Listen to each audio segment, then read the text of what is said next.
One of a Kind with Rob Van Dam is recorded in front of a live studio audience. Rob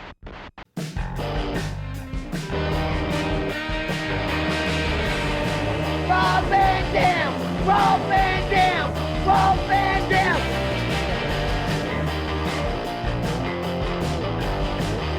I'm Rob Van Dam. The whole show.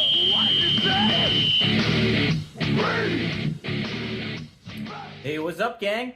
It's One of a Kind with RVD, and it's DPD. That's Dominic DeAngelo. I am here to tell you a little bit that Rob has had such a busy week. He's been all over the map, and so I came up with another idea. I work for the IWC, not the Internet Wrestling Community. I am a dirt sheet writer, but it's the International Wrestling Cartel out of Pittsburgh, and it so happens that I was at the event this past weekend, and I do commentary for it. My degenerate brother Marcus is part of the roster. He is the IWC High Stakes champion. But I figured, why not interview a couple people while I'm there and get their thoughts and the legacy on the legacy of RVD. That included my brother. That included a young up-and-coming star, a very young up-and-coming star in J. Bev. So you'll get to see him a little bit. And you'll get a referee's perspective. Joe Mandek, who's been a veteran referee in the greater Western Pennsylvania area for quite a while, he actually refereed a match between RVD and Sabu, so he's got a great story to share too. Not only that though, but I am going to dig up the first ever interview I ever did with Rob Van Dam. This was before he knew me, before we formed this podcast, anything like that. So this is like years before. I believe 2021 or 2020. It was when Rob was promoting Headstrong, and I worked for WrestleZone at the time. So that audio will be available to you to listen to today too. So enjoy this, and Rob and I will be back, God willing, next week here. Hey everybody, this is Dominic DeAngelo of WrestleZone.com, and I am happy to have here with me today Rob Van Dam, who's going to be with Impact Wrestling during the TV tapings here September 5th and the 6th in his backyard of Las Vegas. Rob, thanks for joining me today, brother. Right on, dude. Here's my voice, so they know you're not lying. You're right, yeah, thanks, man, thanks. I know, I need that cleared up. Something I noticed too, before we get into it, you posted something on Twitter a while back, and it was in regards to, I think it's your garage door you got painted with the flamingo on it, right? The Flamingo Casino? Yeah, this is inside my gym. Yeah, the house that I have has a few garages in it, and I had a 1-2-car garage with a pit in it made into my gym, and it's awesome. And that's a painting that I had. There's a very well-known painter around here that I think is probably on his way up to being a big star. He painted a huge mural downtown at off of Fremont Street at what's that called down there where the nerd bar is? Indianapolis. Oh yeah. Yeah, same dude. We my girlfriend Katie Forbes knew him from the gym, and we had him paint portraits of us with the Vegas background behind. So I went with Flamingo because of the history with the Bugsy Siegel and everything. Yeah, dude. A couple of months ago for like Double or Nothing when I was down there for like StarCast and everything, and I that's my first big experience in seeing the Flamingo. I was like, damn, that's like where Bugsy Siegel and all that stuff happened. It's such a neat looking casino in general too. So yeah, that's awesome that you got that one painted on there. If you probably don't care to know this, but Bugsy Siegel gets a lot more credit than he deserves because of the movie Bugsy with Warren Beatty. They have him out with Mickey Cohen looking at an empty desert saying, "Can you just picture it? Can't you imagine it?" But it wasn't like that at all. The Flamingo was already in construction. It was another guy. Oh man, I just blanked on his name. The guy that he owned the Trocadero in Hollywood, and anyway, yeah, I'd be surprised if you knew his name. But I'm gonna interrupt your next question in the middle and say, "Oh, this is his name." But anyway, this guy ran out of money. He went looking for money to finish his project, and that's when the mob came in and kind of squeezed him out. No, Billy Wilkerson. Billy Wilkerson. Oh, is that who it is? I'm a bit of a history buff in certain areas. Mafia history is my niche. What other aspect? So what's your favorite mob movie or anything like that? Did you have one in particular that stands out to you? Casino is my favorite. I'm really into nonfiction. I enjoy the fiction, like The Godfather and stuff. Those are great movies, but I really dive into nonfiction because it repeats itself because it's part of actual history. So even if I read, many, many different books and watch many different documentaries, a lot of the same facts or different versions of the same stories will keep popping up because history's, threaded through our society because that's who we are, right? Absolutely, man. Is there a certain aspect of history that you really like studying besides like mafia and things like that too?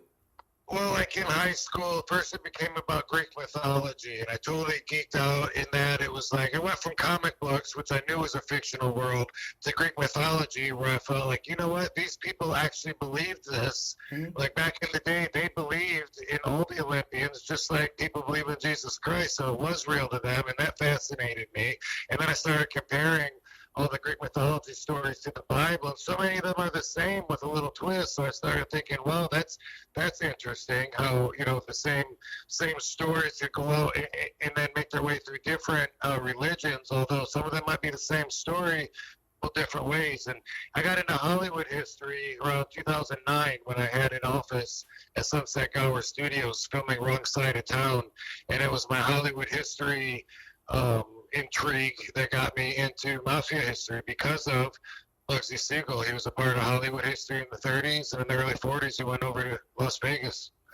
Hell yeah, dude. That's like such a fascinating time period too. It's like so much different stuff, and like not only just like in Hollywood too, but yeah, over on the East Coast here with like all the guys like Capone and what have you. It's so much intriguing like cultures coming into play and everything. It's really, really cool to kind of like dive into that stuff. What's people don't realize how much that secret government really has influence on our government. Like they don't even realize it until you get into it. I mean, there's certain crossovers into what we learn in history, like the JFK assassination, for instance, and but then when you really learn about how they corrupted so many politicians and still do, all the way up to the top, and talk about Nixon, and it's really interesting, and I think also what fascinates me, like I don't look up to these guys like heroes. People have offered to like sell me memorabilia. Like, dude, I got Sammy a gun autographed by Sammy the Bull. I'm like, keep it, dude. I don't want that. I don't want that energy.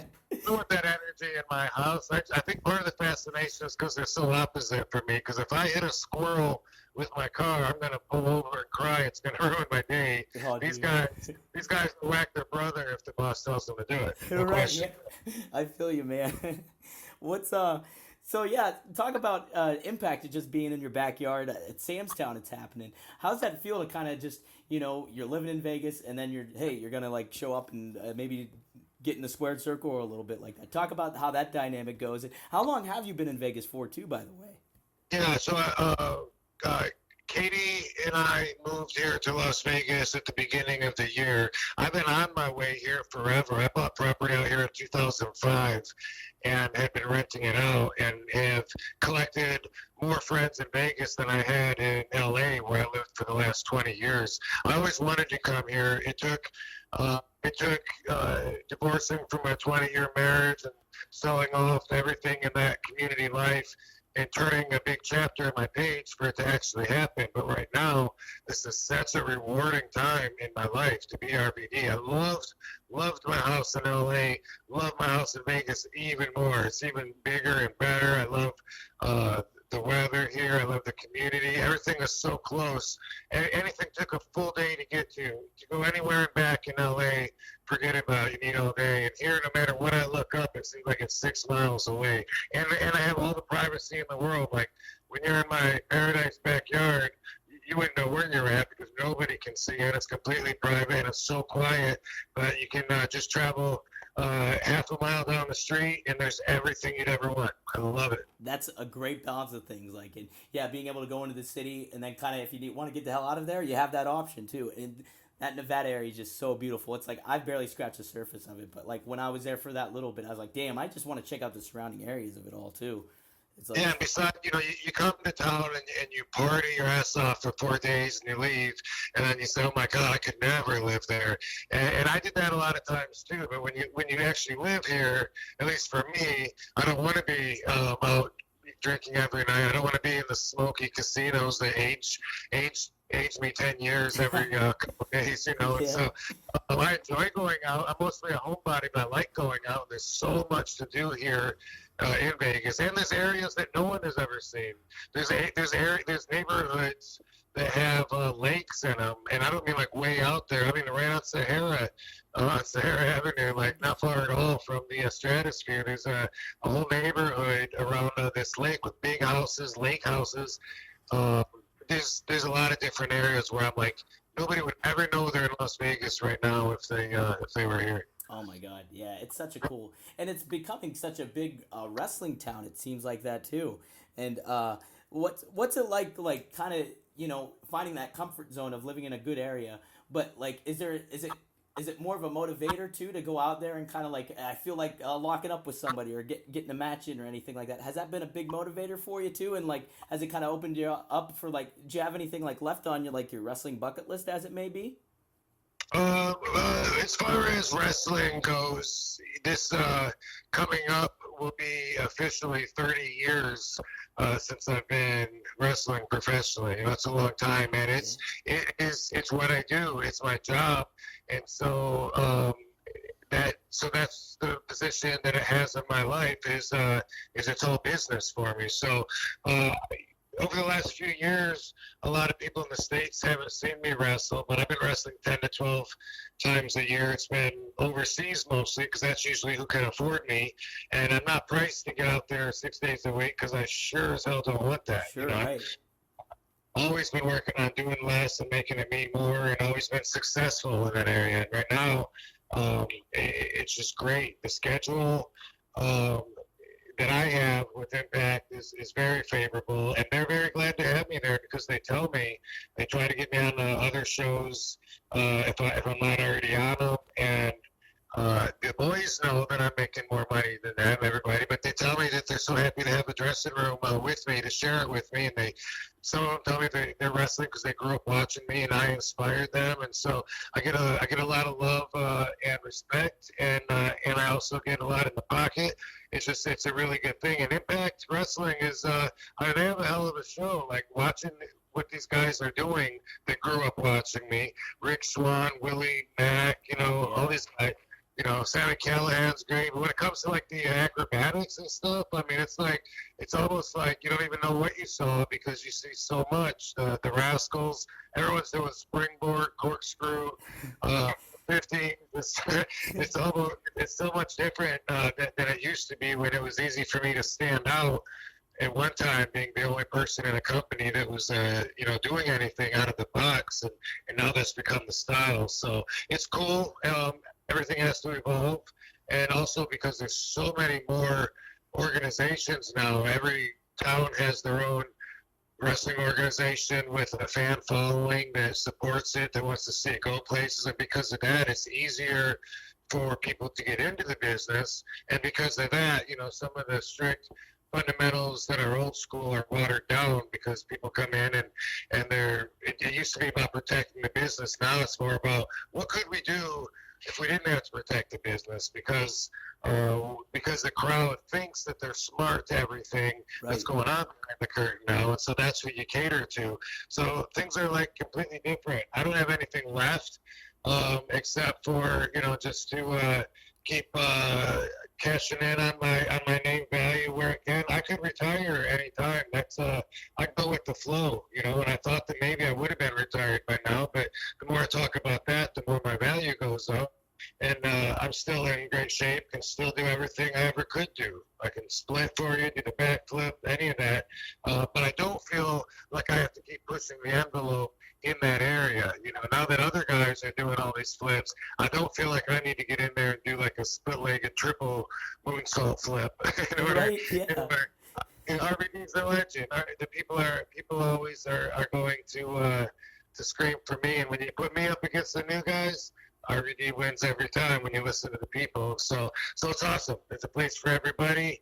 I'm at the opposite side of the spectrum of my career, you know. So no, I don't think about like any matches that I wish I could still have that I didn't have. I'm just an opportunist, and when a good opportunity comes my way, I appreciate it, I consider it, and quite often I do it.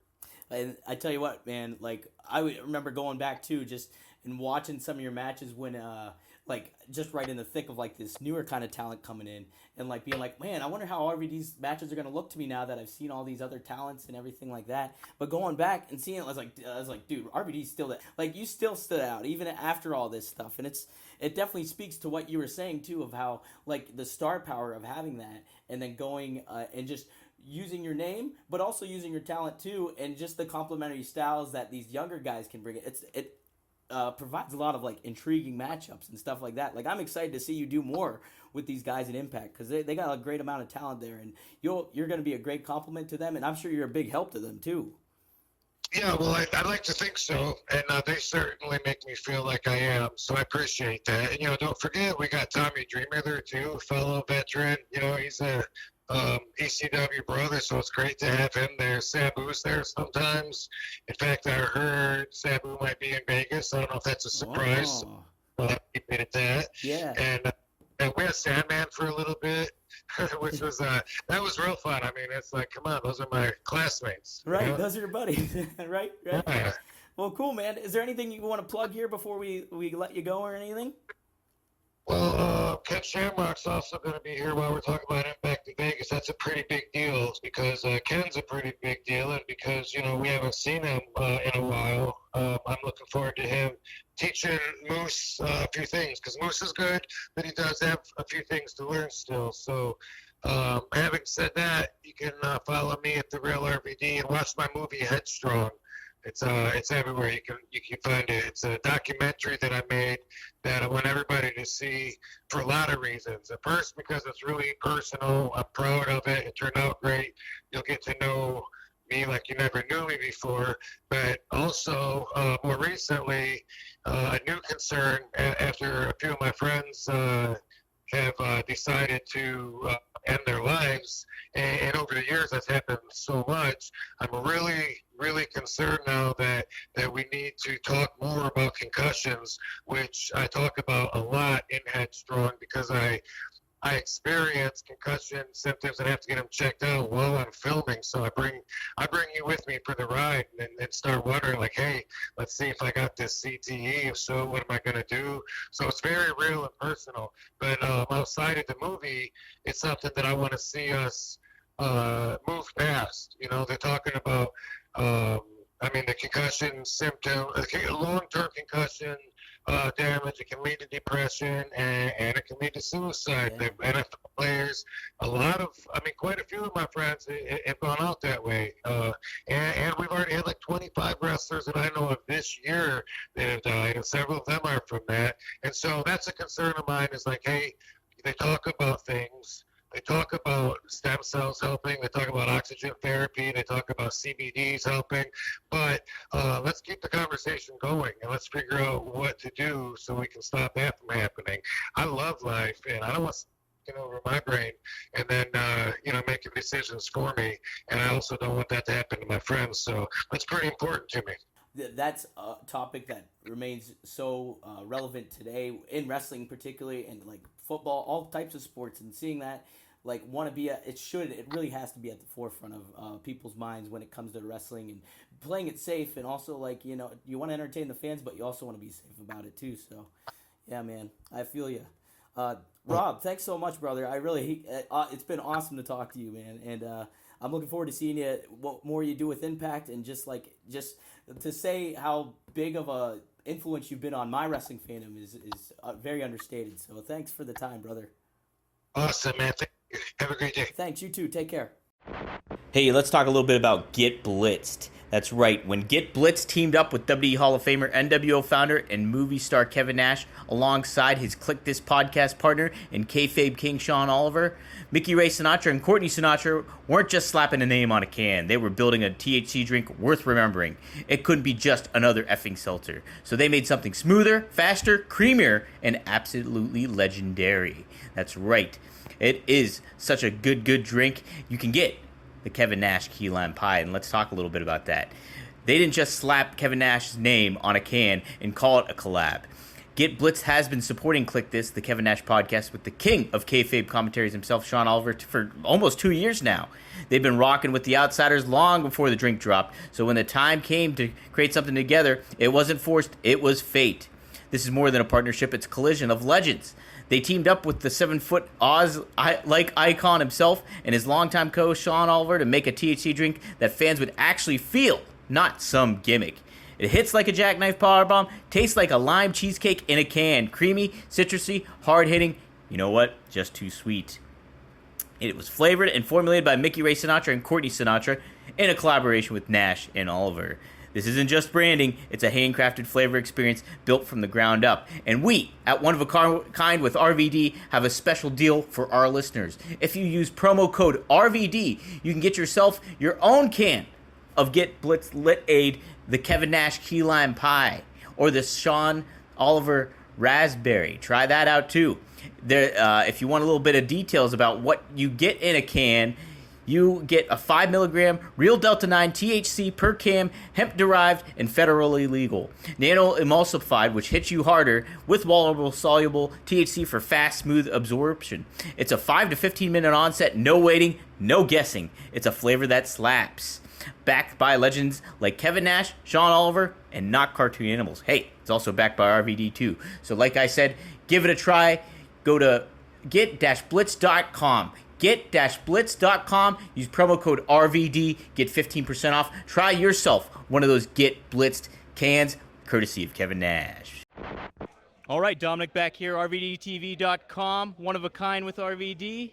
RVD's not here today, but I'm here with some independent wrestlers, independent talent.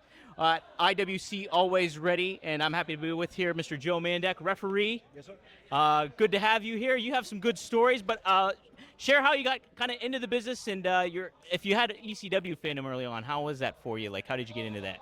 Yeah, absolutely. Like anybody else, was a fan watching it. Went to my first independent wrestling show at the Monroeville Sports Complex. No barricade.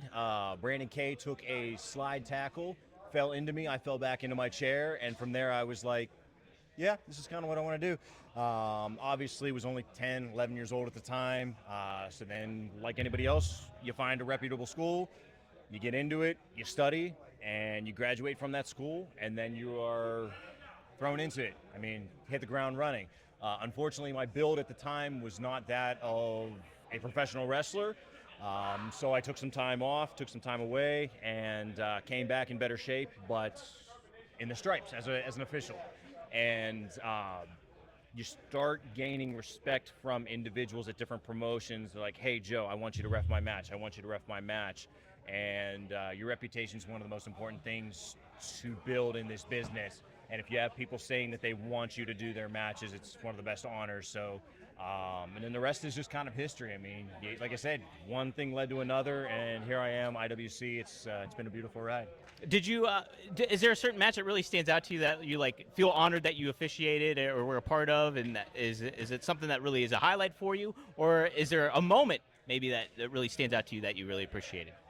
The Ring of Honor Pure tournament during COVID, I think it was one of the best products during that time period. I mean, no fans, people on screens, get it. But ROH was running in empty buildings, but they ran the Pure tournament, and it was an absolute honor to be involved. Guys like Jay Lethal, Wheeler Yuta, Jonathan Gresham, I mean, you name it, the who's who of pure talented wrestlers. It was very humbling to be involved in that. All right, talk about your ECW fandom now, Joe. I mean, just like anybody else, DVDs, VHS, whatever you could get your hands on. If it was wrestling, I was trying to watch it. But oddly enough, you're talking about Rob Van Dam. First year into the company, I was fortunate enough to work with Big Time Wrestling. Main event, Rob Van Dam versus Sabu. R.I.P. Yeah. And I looked at the run sheet, and my name was next to the match. So obviously I'm freaking out. Yeah. I mean, this is something I've watched time after time after time. But unfortunately, I had other matches, other obligations to do, helping with the ring, et cetera, et cetera. I didn't see them. When I say them, Rob Van Dam, Sabu, all day. Yeah. No idea what was going on. So I'm doing my matches, getting my finishes, et cetera, et cetera. I'm doing the match right before the main event. I don't know why it was scheduled that way, but it was.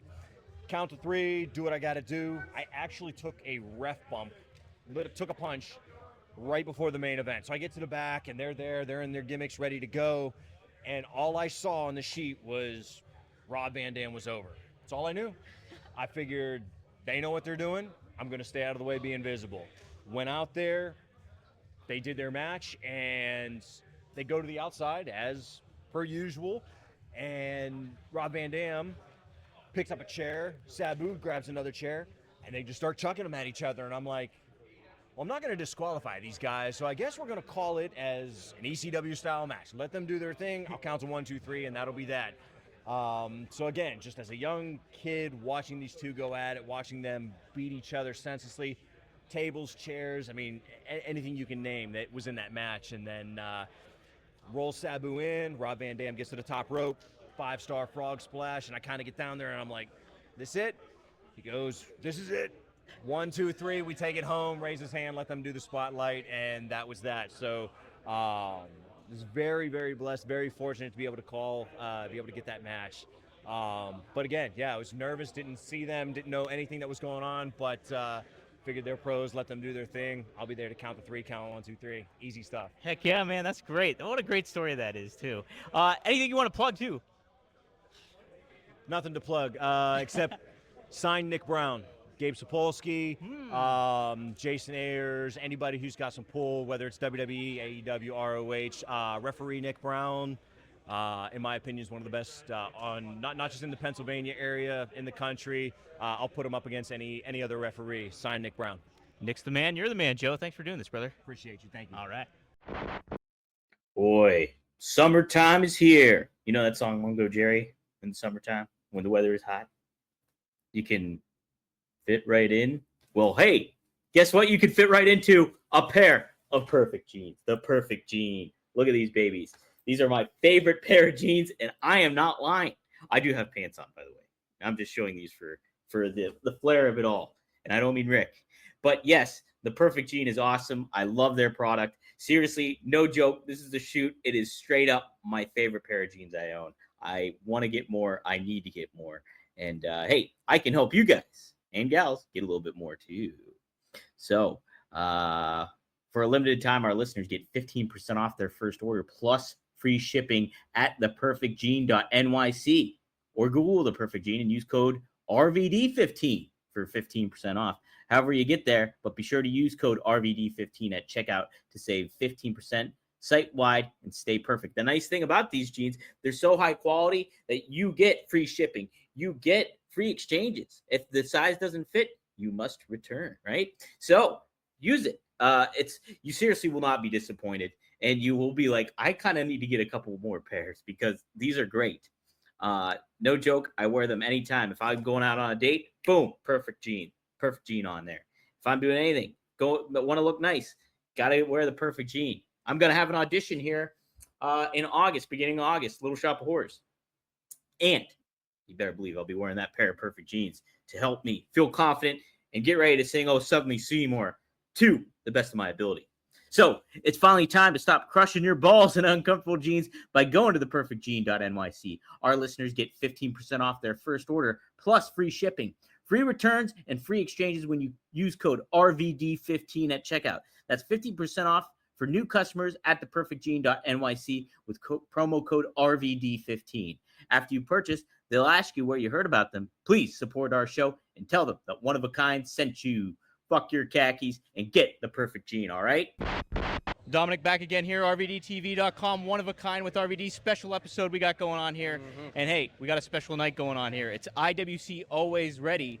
And I'm happy to have with me here somebody that's always ready here, Mr. Jay Bev. Just getting pretty much started in the business. But, Jay, talk about yourself. What do you think about RVD overall as a star and how he's influenced you early on? I can tell you right now, the whole freaking show motivated the man they call Jay Bev with how he showed me that there are no limits in professional wrestling. He was one of the smaller guys, the high-flying guys that showed you could be still the quickest, not necessarily the strongest, but you could still shock the world of itself by bringing a WWE championship in the ECW. I mean, the dude was revolutionary through and through. Right. And talk about who you were an early fan of, too, who really influenced you. Who really influenced myself was Bryan Danielson. Ever since 2010, when he was just that little scrawny, I don't drink soda, I'm vegan only, winning the United States Championship at the time that he did, followed him the rest of the way through, world championship after yes movements. He was the pinnacle of truly what I wanted to be one day. Well, talk about how you got into this business, too, a little bit. You're from the area, but what really sparked you to go, I want to go to wrestling school and try my hand at professional wrestling? So in high school, I was a little bit of an amateur wrestler myself, a little bit in the freestyle. What weight class? At the time, I was 145. 145. So before I packed a little bit more of the muscle right there. But yeah, 3 years out of that, doing so much wrestling on a canvas with no ropes, finally started training in a year and a half, training with the squared circle, the ropes all around to paint whatever J. Bev really wanted. Especially with IWC and the upper class. We're painting whatever picture we want here. We'll talk about upper class a little bit. You're teaming up with Oliver Gray, and you guys have been on a bit of a run. How's it been early on for you, just being in a tag team, not being singles, but being in a tag team, like starting off your kind of career? Well, to shout out my tag team partner, he is certainly undeniable. That is for sure. And it is an undeniable fact that we will be future IWC tag team champions. It will come at a time when we determine it. We pick our opportunity, and we will take that opportunity to become tag team champions one day. As of now, we gotta get our feet in the water. We have to show what we can do to get to that title picture one way or another. In wrestling today, what's really been intriguing you, whether it's a storyline or a superstar character, wrestler? Is there anybody that really stands out to you right now that you're really digging their work? Maybe from your own personal standpoint of what you can take from out into the ring, or just somebody that's really just, hey man, that guy or gal's really caught my eye. Ooh, that's a very good question. With the business right now? Yeah, in the business right now. Ooh, I actually have to go with the third or second generation superstar, I forget now, Braun Breaker. That dude is a world champion in the making. He did it on NXT. He did it in the Indies. He can do it in the next 5 years, in the next 10 years, and hopefully, our styles can clash, and I take on the big dog one time and many more. I like it. All right, plug your stuff. How do they follow you on all the social media aspects? So on Instagram, it ain't too hard to find your boy. JBev, one word, _ indie, as I am the greatest independent around this arena, that works. around internationally. Yeah. On Facebook, it's just JAYBEV, and you get to see the brightest star in the making. I like it, Jay. Thanks, brother. Thank you. All right. Yeah. Right, Dominic DeAngelo, one of a kind with RVD, special episode this week. RVD's on the road, so I figured why not get a little bit of the independent wrestling mind of what people feel about RVD, ECW, Paul Heyman, the legacy of it all, and what it means to pro wrestling and what it means to them.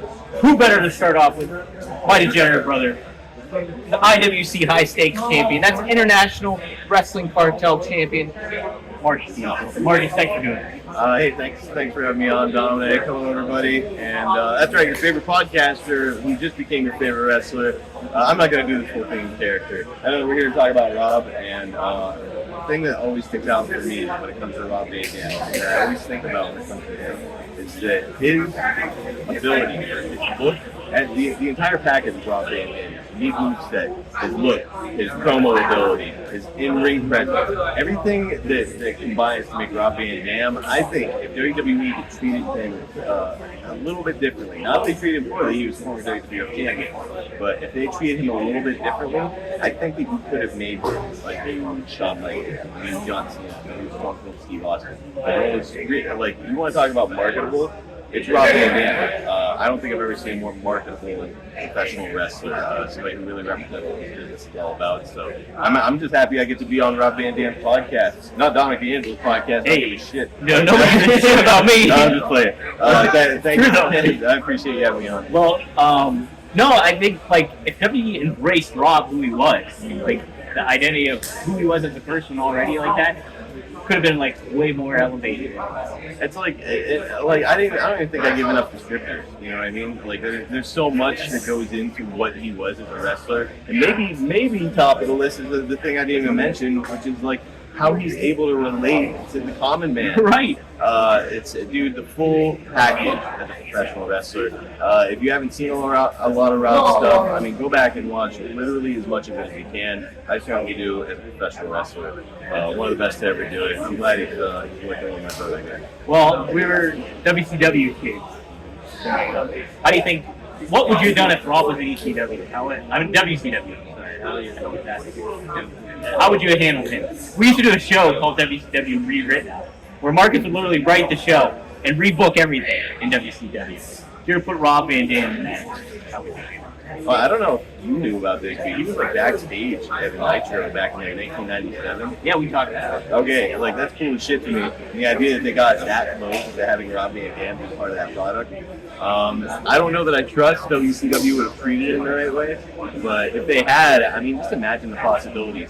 Not just him working with the top guys, and by the way, I think that he could have a capable match with anybody. Hogan, the Giants, anybody on the roster, I think he could have had a great match with. But like, then you start to get into like the Eddie Guerreros, the Dean Malenkos, some of the luchadors that were present in WCW at the time, like Psychosis.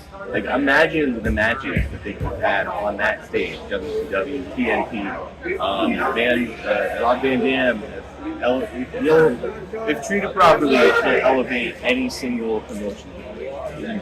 100%. What you were big? Well, we were kind of like we watched. It felt very underground watching ECW. It did. Even though it was like CNN, so it was available. But like at that juncture, it was like, oh, this stuff is deadly. We kind of tiptoed around the parents.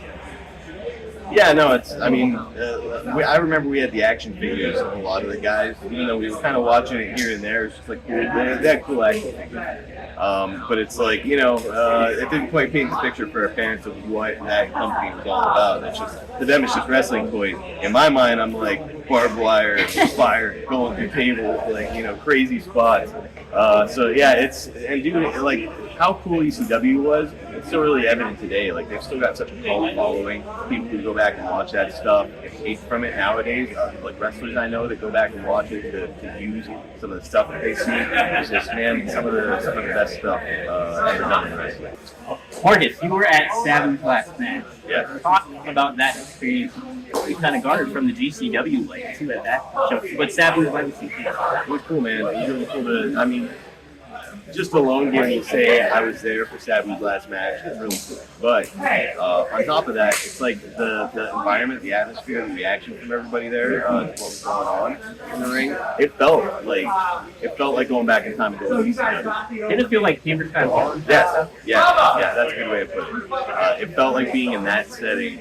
Back in the time of it, like, you know, we had the cool moment when Sandman came out and like his music was playing and was coming through the crowd. It was like a very one night stand type moment that they were kind of replicating, and it's cool, man, because like there's a lot of talent in ECW that would have fit well. Like, I think that Paul Heyman would have been interesting, like in Atticus Coco. Yeah, it's like there's like a lot of really talented people on the card, and yeah, dude, it was. I feel blessed to have been there. It was a really cool shot from us. We were up in like one of the balconies, and Sabu was making his entrance, and it's a shot of Sabu's entrance from way up high. You can see us, like our group of guys up on their balconies. I'm gonna like print that photo and have it hung up in like my man cave. It's just like cool to say like I was there for that moment, and dude, Sabu came out and gave it everything. And that's a good way to go out. You never got to interact with him. I've been around him a couple of times, but certainly like I didn't get to communicate with him the way he did. Yeah. No, it was great. It's sad. That was it. But man, what an atmosphere that was for everybody. For him, it was just super, super cool. That curl, it was called curl. Marcus, you happened to interact with a few ECW backstage, but also in the ring too. Talk about that. Well, like the coolest thing probably for me was that last November I made my debut at here with International Wrestling Cartel in this building at Winner Takes All, and what's cool is Tommy Dreamer helped me. And I spoke to Tommy Dreamer before on my podcast with Jake Roberts. snake pit. He filled in for Jamie, and so Tommy and I knew each other, and he saw me and he was like, "Hey, so you're debuting tonight?" I'm like, "Yeah," and he was like, "Well, I'll watch your match."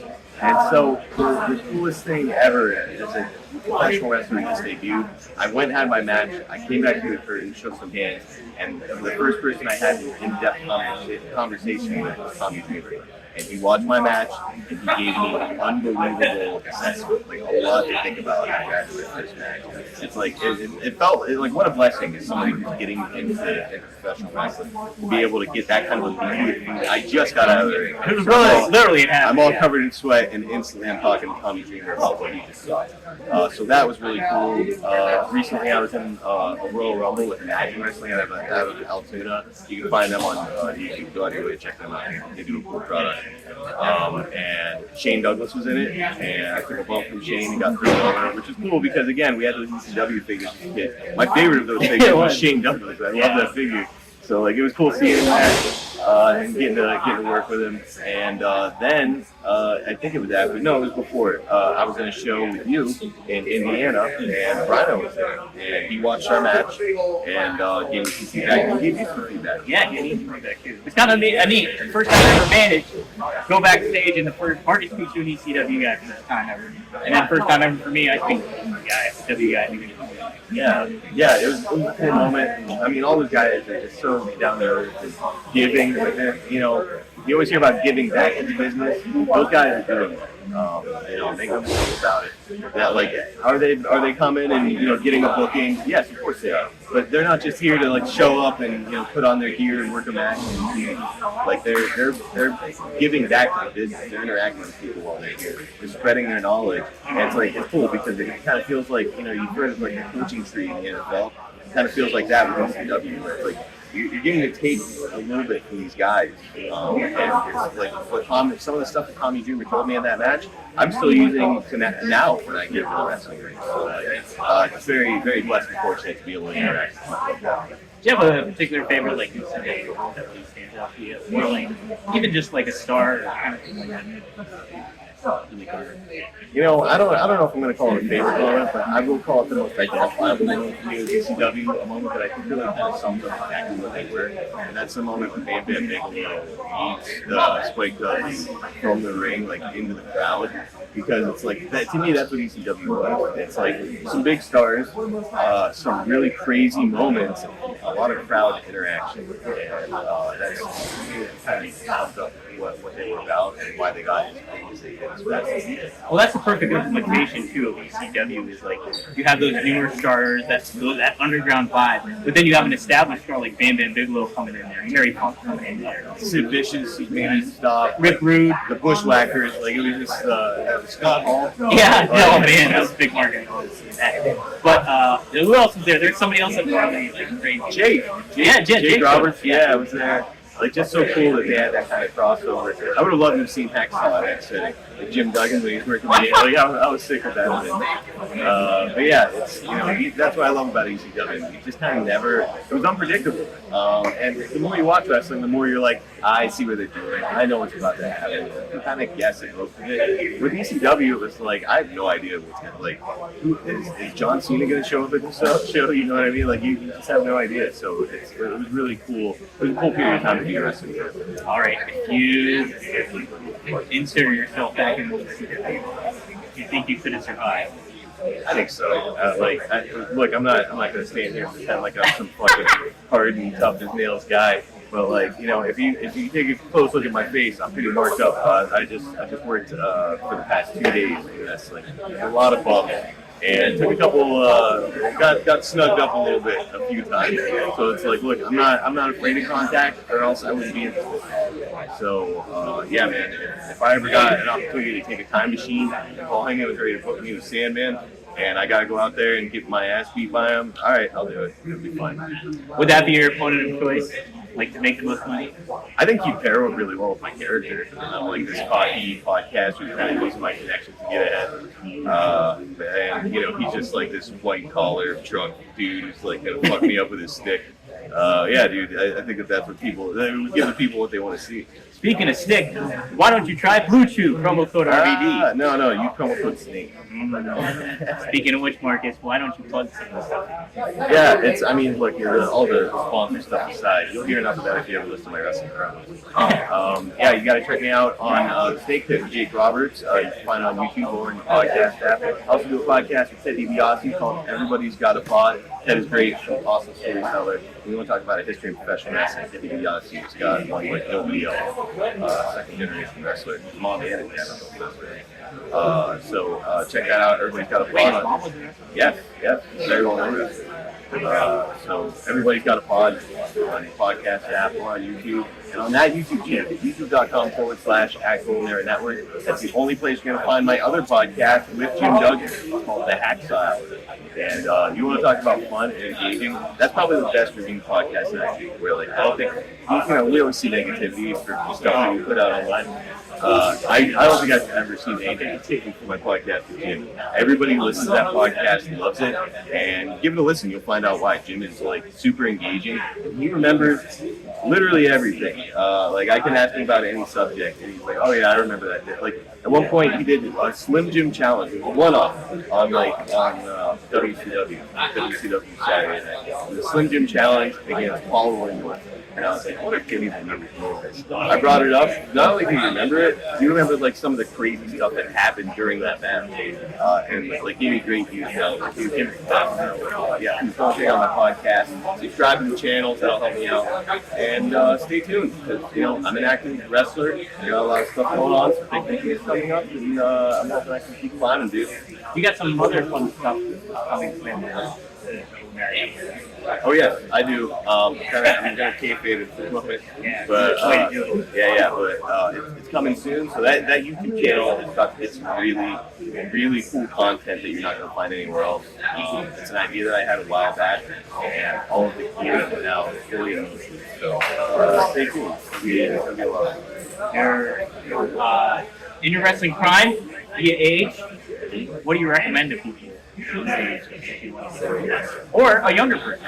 Anybody who wants to get into wrestling, first and most important thing is find a reputable place like IWC. They've got the ICWA, INC Wrestling Academy, which is where I train. You want to talk about reputable and people that know the business. They're in. So if you're in the Pittsburgh area, if you're in Ohio, West Virginia, if you're anywhere near here and you're close to your training, do it. This is where you want to train to become a professional wrestler. The other thing I would recommend is don't worry so much about the moves. The moves are cool, and you'll get to the moves. The most important thing, and this is not just for me, this is the advice that Jim Duggan gives to everybody. It's real. The most important thing that you can do is figure out who your character is. What is your gimmick? If you have a strong, identifiable character and gimmick, you can make moves. You carried a hacksaw for years on it. 2x4. They okay? Yeah, dude. And make it work. I just did a seminar yesterday with EC3, and actually Hacksaw is one of the names that came up because he was saying, describe wrestlers in like a few words. So like Sandman, he said, the guy with a stick, and that's the right way to do it. When it was Jim Duggan, I think he said like Patriot who carries a 2x4, and it's like that's all you really need. Like the idea being like when I say that to you, like hey, there's a wrestler, here's his gimmick, Patriot that carries a 2x4, like. What's he gonna do with that? Or like drunk guy with a stick, he's probably gonna hit somebody with it. Like it's literally as simple as that. Get yourself over that way, and you can have a great time. All right, cool. Thanks. Yeah, dude. Thanks. See you tonight. Thanks for having me. I'll see you in like a minute. Yeah. All right.